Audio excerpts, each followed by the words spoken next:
Whoa there, kid. You're gonna have to settle down. You can't talk like that when the lion's around.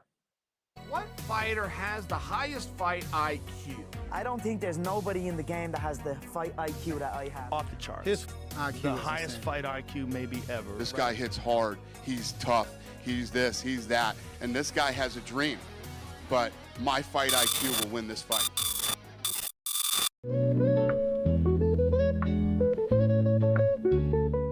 But yeah, man, I don't know. I feel like that's a bad one. It's two people that fucked up 3 divisions.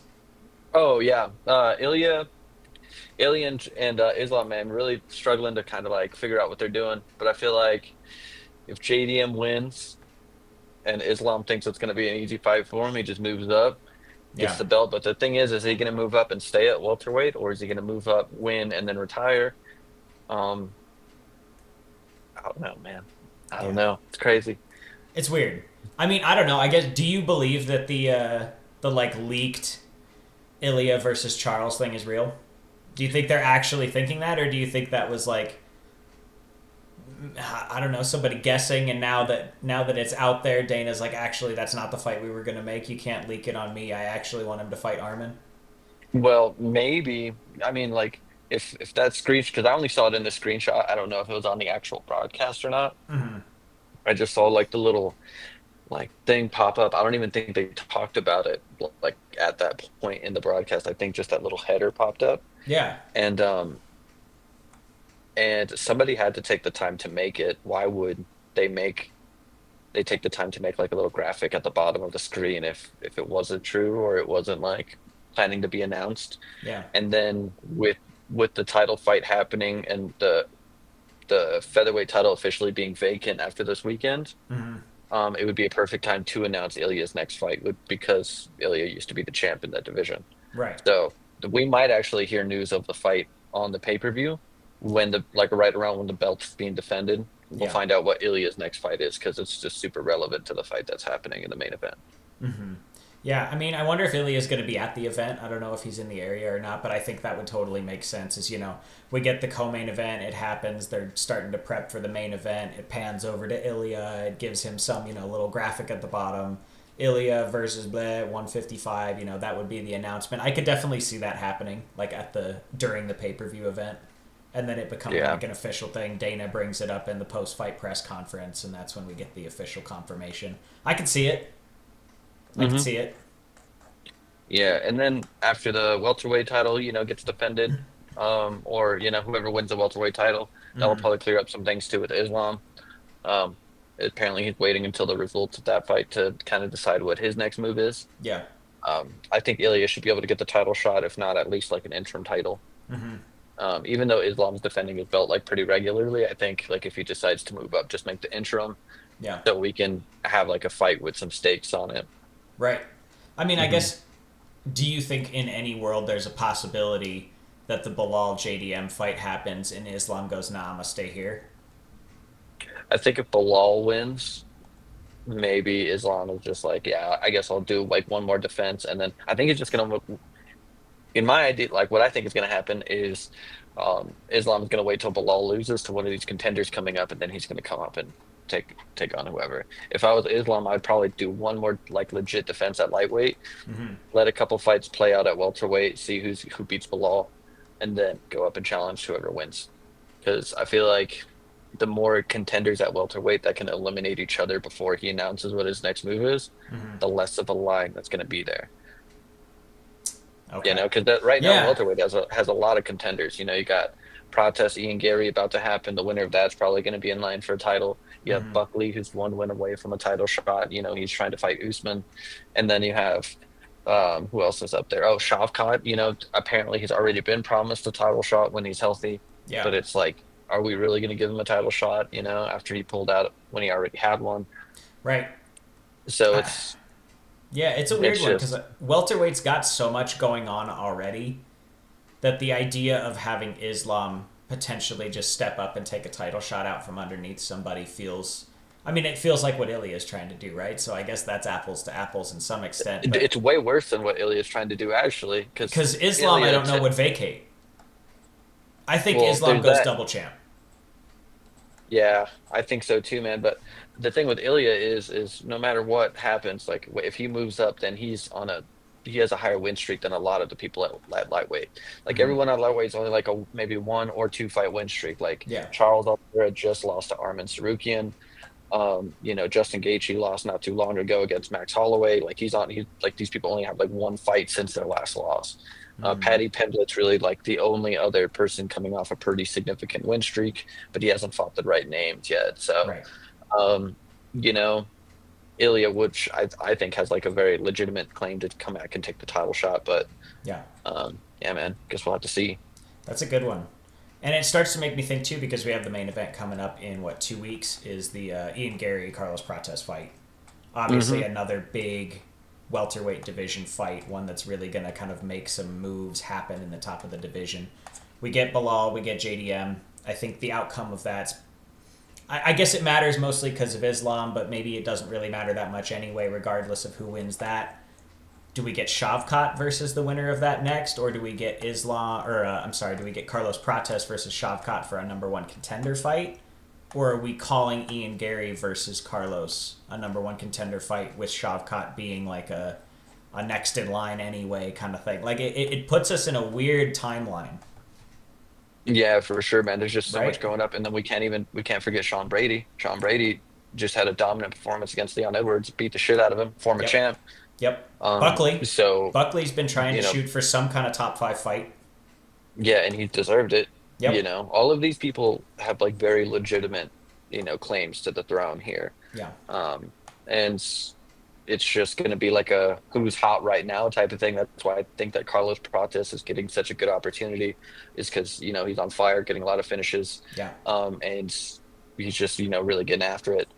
Hmm. Exciting fights. That's probably the number one reason he's being pushed so high, is because his people love to watch him fight. He always puts Yes. on a good show, and he's very charismatic. Hmm. Um, He's different. so He's got a little bit of like that unique thing that people remember. He's got a little bit of that, like, I'm gonna smoke cigarettes and, and drink alcohol and still do this. Obviously, that's kind of given him like a little bit of aura for folks. Yeah, man, because he doesn't hide it. Jon Nope. Jones is very well known for partying a lot, but he always tried to like play the preacher boy Yep. and really like hide behind God a lot and stuff. Hmm. Um, but I feel like Prates, just has it all nice in the open. He's like, yeah, dude, I smoke fucking couple packs of cigarettes a Yep. week, and I be partying all the time, and I'll still Hmm. like beat the shit out of everybody in my division. Yeah. And it's I think it's pretty cool. He has a Yeah. really cool style. Hmm. Um, but yeah, man, I feel like when you're doing stuff like that, it just kind of naturally will prepare you to the top of the division there. Hmm. It's cool to see. I mean, obviously, us being big proponents for the fighting nerds around here, that now all of them are starting to get in these positions where I think by the end of the year, if it continues the way that it has up to this point, we have to start talking about title shots for all of them, Yeah, all at the right? same. Could you And imagine if it was all on the same card? that would be the craziest thing to see. Is if obviously Borjalho hasn't fought in a little bit. We've been waiting to kind of see what he's doing. I don't know that there's been a ton of movement there. I don't know that we've really seen a ton. It sounds like he has a fight. There just hasn't been an announcement made of it yet. I could see a couple different things happening with that. Obviously, Carlos Prates is already booked. John Silva's fighting this weekend against Bryce Mitchell. Do I think that gets him in title contention? No. But I think it gets It him a gets him lot close. closer. I think Like, it yeah, it gets him gets a him lot top five. closer. I think that gets him a top five opponent. Hmm. And then same thing with Ruffy after the performance Ruffy just did with Bobby Green. Like you got to Yep. imagine he's going to get a crazy matchup next. Like I feel like Ruffy's next matchup is going to be something like, holy shit! Like he's fighting. They're not going to give him like Mateus Gamrot, but No. I feel like maybe they'll give him like I I could could see even see them giving Fazayev. Fiziev, or Fiziev. even like a Max Holloway at lightweight. That would be a crazy fight. Ruffy versus Holloway. I could see something like that. Just something that's really got a name to it, because he is seemingly starting to get that same hype that the rest of them have. I feel like he was a little lesser known early on. He just didn't have like that same kind of, I don't know, fan attraction that maybe some of the other ones did. But I think Hmm. people know now. Yeah, especially if they missed the Malarkey fight. Like if you Yeah. didn't see, like I remember watching the Malarkey fight and just like seeing just greatness happen before my eyes. Yeah. Because what you want to see is somebody come in on their debut, get one of these opponents that's around a debuting UFC fighter's level, Mhm. um, and then they just run through them. Yeah. they're able to just do a showcase fight on somebody. Yeah. Unfortunately, that was on Jamie Malarkey. But Rufi just got to show everything he can do. He can do scissor sweeps. He can, land all these crazy shots. He can counterbox. He can do it all really, landing spinning back kicks to the body. And then immediately after that, he gets Yontop, who was like a crazy test for him. Yep. Um, Huge guy. Huge, came in massively overweight, and really just was very durable. So it just had to show that Rufi could be there for 3 rounds. Like that could have been like a Nate Diaz, Conor McGregor type situation Yeah. where he's like laying all these really big shots into him, and he's not doing just enough to like KO him or anything, but doing enough to like hurt him pretty bad, bust him up, and then him gassing out in the third round, in the second round, and then getting finished. That easily could have happened, but Rufi was smart enough to pace himself, and then especially in that third round, just stay safe. Yeah. Then the Bobby Green fight happens, highlight reel KO. Yep. Just no doubt that he's like here to stay kind of deal. Yeah, absolutely. I mean, that was one of those fights, and we've talked about it a ton. Bobby Green has definitely become the springboard for greatness, right? If you can do something crazy to Bobby Green, you're probably going to go on to something good. I guess unless you're Jalen Turner, right? But even that one was like, hey, that was a great performance for Jalen Turner. He just never could get there again. Yeah, I remember Islam Makhachev got a title shot off beating Bobby Green, dude. So if we're saying that, respect. then we better put some respect. We better be, because Rufi and Patty both have a much more dominant one than that. Yeah, dude, I hate when people try and discredit Bobby Green wins like they're easy. When Islam Makhachev gets a title shot off beating him. So yeah. But yeah, man, interesting stuff there. Yeah, it is, and it's one of those things that I guess. Going back to the Ilia Oliveira thing, now that we're kind of talking about lightweight, what does that do to Dustin Poirier? Because I know we were talking a lot about the idea of Ilia versus Dustin Poirier. There was the whole thing about like, oh, Dustin Poirier wants legends only, and then Ilia's like, oh, my new nickname's the Legend. It's like, okay, maybe they're trying to do something there, but maybe not. If we don't do Ilia Dustin, what do we do with Dustin? What do we do to get him to ride off into the sunset? I don't know. That's tough, man. And I ask myself that all the time. Like, I don't think you do the Gaethje trilogy. I don't even want though that. they both. Yeah, I don't want it either. I don't want that. But at the same time, who else is there? All the other like really big name fights, legends, all that stuff would be like Max Holloway at that division. Yeah. But he's already beat Max Holloway. Yep. Connor's not coming back. Yeah, Connor's running for president. It's a weird one. It is a weird one. It leaves Dustin in a really strange spot. Unless he goes to 170. And then fights Nate Diaz. I don't think they bring Nate Diaz back for that. I don't think they would either. But how many legends are left at 170? That would be the fight to make. Wonder Boy. No, dude. No, no way. No, we can't. We can't do that. I don't know. The Colby fight kind of seemed cool because there's some heat there, but I don't feel like I would be cool with Dustin Poirier's last fight being Colby Covington. No. Colby Covington also calling out Sean Strickland. Crazy work. That's a wild one. That's a wild one. I think that's a Sean Strickland fight where I'm rooting for Sean Strickland. Oh man, I don't know who I'd root for in that fight, honestly. Maybe they get along. Who knows? Maybe that's the one where we finally get to see Sean Strickland and the wars that he's always been promising us. Nah, I think I'd almost rather see Colby win that one. Just 5 rounds of deep wrestling. Yeah, no thanks. Yeah. No thanks. I would rather see that than Sean Strickland jab and teep his way into a decision. I think I'd rather watch Colby go out there and fucking chain wrestle. Yikes. I guess, man. I don't know. Huh. And then, I mean, Jon Jones is retired, right? Are we making that official yet?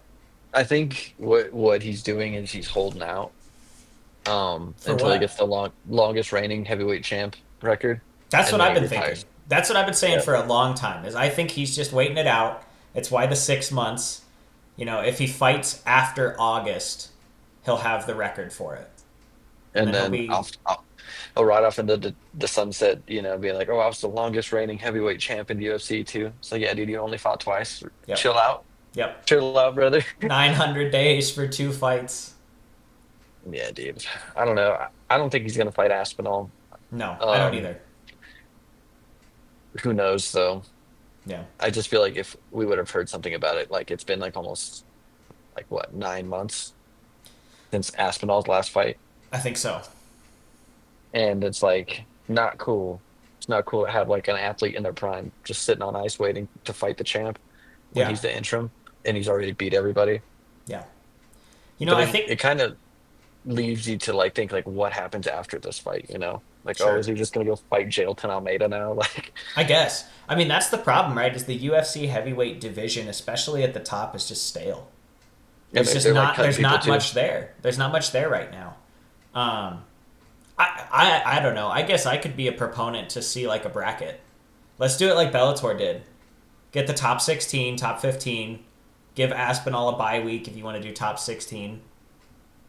Fucking count them down. Just have it done that way. That way Aspinall stays fighting. Mhm. We get to sort out how these other 15 old guys fare, plus Jalton Almeida. And then we get to decide. Put Jon Jones in one of the brackets if you really want to get Jon Jones to fight, but he won't. So then that He'll takes fuck it him up, out. dude. He'll fuck Then up the that whole takes him thing out for of it, everyone. bro. That takes him out of it. He Yeah, he'll won't fuck do up the whole it. thing for everyone. Yep. He'll pull out, bro. He'll He'll pull pull out. He'll out. piss hot. He'll piss hot. So Something will skip happen, him. bro. And Let then him the whole thing will vacate. just get fucked up, dude. They'll Yeah, have to let him move the event vacate, somewhere else. and let's do it. They'll have to move the event to California so they can get sanctioned instead on like a week's notice. Nah, dude, but I don't know, man. I like that idea. I wish the UFC would do more cool stuff like that. Like Right? how Glory did the 16-man heavyweight tournament Yeah. all on the same night. Yep. That was pretty cool. I would That was love to see cool. that, Yep. like just a one night tournament. But the thing is, like people pull out, and then you're just kind of like fucked. You have like the stand-ins at heavyweight. It'd be tough because Yeah. the top 15 in the world. It's like you have like the top six, and then you have everybody else. Yeah. You Yeah, and know? I guess you have like a wild card, right? You throw in like 2 or 3 wild cards that are maybe like, maybe debut, right? Hey, you get your finally get You get, signed, get your debut during this, whatever. Maybe uh, we steal some other oh, Bellator heavyweights. nah, dude, that'd be the situation where it's like a heavyweight pulls out, Alex Pereira moves up, takes his spot, Ooh. KO's fucking Cyril Gane on short notice. Like, Yeah, I mean, it would be a way to solve the fighters getting put on ice, right? Because you have a guaranteed opponent, theoretically. At least you have a guaranteed fight to plan for every, 4 to 6 months. Do it over the course of a year, even every 3 months. That's enough to do a fight camp if you want to be really active. I just don't know that fighters are trying to be that active anymore, especially in the heavyweight division. I don't know that there's guys that are having a ton of activity up there. yeah, dude, it really sucks. I feel like there's just not a lot of active fighters going on right now. Like, Yeah, either they're all injured or it's just, I just feel like, where is all the names lately? You yeah, know what I'm saying? yep, Just like, I see a lot of these cards, and I remember last year, even like, the card used to be way better. Maybe it's just recency bias. Maybe it's just lately the Apex cards have really been sucking. hmm Maybe once International Fight Week gets announced, everything's chill. But I just remember like previous years pay-per-views, like they used to be like banger, banger, banger, bang. Like everything was like insane. Like yeah, uh, you'd be almost like waiting at least once a month. You'd see a couple of top 15 fighters like of hmm every division like scrapping, and the fights would have a little bit more stakes on them. But yeah, lately I just feel like they're just throwing together whatever they can, and there's like a big pay-per-view like maybe once every 2, 3 months. yeah. I mean, we still have the once a month model, but it doesn't Hmm. feel like all of them are a pay per view anymore. Hmm. I swear it's probably I'd say every 6 pay-per-views you get one where it's like, oh, yep, that could have been a fight night. Yeah, for sure. Yep. And then the fight nights are, I find myself like struggling to like get hyped for a lot of these fight nights in the Apex nowadays. Like Yeah. you just see it and you're like, dude, who are these fucking bozos? And then a lot of the fights like end up being really lukewarm for the most part, hmm very boring cards. And yeah, it's kind of tough. We're in a Yeah. UFC hype drought right now. It's tough, man. I mean, we get these good cards when they have something to put on. So we get like the UFC Mexico card that was, what, 2 weeks ago, a week ago, where it's not a pay per view, but it's a big event, and you can tell that they're trying to put a little bit of effort into building out a good card. And then you get Apex cards where it's like, okay, this is basically like the regional circuit now. Yeah. I watch a UFC Apex card, and sometimes I feel like I'm watching like a Sparta Fight League or some shit. Exactly, Where dude. it's like And I could do this at my local fairgrounds. yeah, for sure. The level of competition is not good at the Apex cards, and I feel like that's the reason the Apex is still around is because with the quality of that card, they would not be able to sell fucking 30% of their tickets. Right. They would literally be operating just like off the fucking name UFC alone, but they Yeah. like none of the fighters would be selling the event. Yeah. They could not like if they got rid of the Apex, they would not be able to put on cards of that quality. No, no, that's the thing is an Apex card has to be at the Apex because it wouldn't do well anywhere else. Yeah, it'd just be like, yo, this is just a couple guys out the contender series, and then like a couple dudes that you forgot about that are, you know, 50 plus in the rankings. Right. I mean, And then you'll get a name or two. You'll look into the main card and you'll probably recognize some of the people. yeah, you'd be like, But oh, okay, I know who Ignacio Bahamondes is. yeah, Just like, and be like, okay, he's fighting some dude. It's like, oh, yeah, I've heard Ode Osborne before. It's like I'm yep, not getting hyped for those names, bro. dude. That being said, congratulations to Ode Osborne. Great knockout in his last Yeah, fight. dude.